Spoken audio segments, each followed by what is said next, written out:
વાડ ચીબડા ગળે ત્યારે કોને કેવું? આ આખી સ્થિતિ થઈ છે અત્યારે ગુજરાત ભાજપના મંત્રી અને એ મંત્રીના દીકરાઓએ કરોડોનું કૌભાંડ કરી નાખ્યું. મનરેગા યોજનામાં 100 દિવસ ગરીબને રોજગારી મળે અને એમનું ઘર ચાલે એટલા માટે આ યોજના કરવામાં આવી. મંત્રીની જવાબદારી હોય કે પોતાના જિલ્લામાં એ યોજના વ્યવસ્થિત રીતે લાગુ પડે ને ગરીબોને કામ મળે અને એમને પૈસા મળે. પરંતુ મંત્રીજીના દીકરાઓએ એજન્સીઓમાં ભાગીદારી કરી અને એજન્સીઓમાં કરોડો રૂપિયા ઉપાડી લીધા, કામ જ ન કર્યું. અને મજાની વાત તો ઈ છે કે આ મંત્રીજી ઉપર વારંવાર આરોપો થયા છે. એમના પુત્રોની અત્યારે તો પોલીસે માત્ર ધરપકડો કરી છે. હવે ધરપકડ થઈને એને જામીન મળી જશે એટલે એ કેસ રફે દફે ચડશે, કારણ કે મંત્રીજી હજી પદ ઉપર ચાલુ છે. ભાઈ, મંત્રીની પરવાનગી વગર એવા કયા દીકરાને અધિકારીઓ માનવાના છે? તો મંત્રીજીના દીકરા અને અધિકારીઓ મિલીભગતથી કરોડો રૂપિયાનો ગુજરાતના જનતાના ટેક્સના પૈસા જે ગરીબો માટે આપવામાં આવવાના હતા એ તમે ખાઈ ગયા. અને મંત્રીના આશીર્વાદ છુપા આશીર્વાદ વગર હોઈ શકે તો મંત્રી ઉપર પણ કાર્યવાહી થવી જોઈએ. એની જગ્યાએ મંત્રી તો ચાલુ છે. હવે જો મંત્રી જ ચાલુ હોય તો મંત્રી અંતર્ગત કલેક્ટર ને એસપી રેન્જ આઈજીઓ બધા આવતા હશે તો કઈ રીતે કામ થશે? બીજું કે વારંવાર ઈડી સીબીઆઈ ની આપણે વાતો કરવામાં આવે છે 25-50 લાખના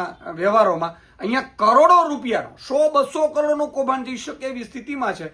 તો ઈડી ક્યાં ગઈ છે? માનનીય નરેન્દ્રભાઈને પણ મારી વિનંતી છે કે ઈડી ને અહીંયા મોકલો અને મંત્રી પદ ચાલુ છે એનો ગુજરાતની જનતાને જવાબ આપો કે મંત્રી પદ ચાલુ રહે તો તપાસ કઈ રીતે વ્યવસ્થિત થશે? આ તો 15 દિવસમાં છૂટી જશે. એટલે અને હજી બીજા દીકરો તો પકડાણો પણ નથી. એટલે સ્પષ્ટપણે વાડ ચીબડા ગળેવી સ્થિતિ છે. ભાજપની સરકારો અને ભાજપના નેતાઓ અત્યારે લૂંટ મચાવે છે. હજી પણ એમને 2.5-3 વર્ષ છે એટલે જેટલો ગુજરાતને લૂંટે એટલો લૂંટી લેવાનો જયારે મકસદ લીધો છે ત્યારે મુખ્યમંત્રી શ્રી પ્રધાનમંત્રી શ્રી મારી વિનંતી છે કે તાત્કાલિક ધોરણે આમાં એસઆઈટી ની રચના કરવામાં આવે, નિવૃત્ત ન્યાયાધીશની અંતર્ગત એસઆઈટી ની રચના કરવામાં આવે અને મંત્રી પદ જ્યાં સુધી આમની તપાસ ચાલે છે ત્યાં સુધી મંત્રી પદ છે એ બચ્ચું ખાબડ જે મંત્રી પદ રહેશે તો એની વ્યવસ્થિત એ તપાસમાં રોડા નાખી શકે એમ છે. તો એમના પદને લઈને પણ અને એમની સંડોવણી છે કે નહીં એની પણ તપાસ કરવામાં આવે. અને પ્રધાનમંત્રીશ્રીને પણ મારી વિનંતી છે કે ઈડી સીબીઆઈ પણ આમાં, કારણ કે મની લોન્ડરિંગ પણ થયું હશે, કરોડો રૂપિયા ગયા ક્યાં હશે તો મની લોન્ડરિંગ નો પણ સીધો કેસ બનશે આમાં. તો ઈડી પણ અહીંયા કાર્યવાહી કરે એવી અમારી માંગ છે.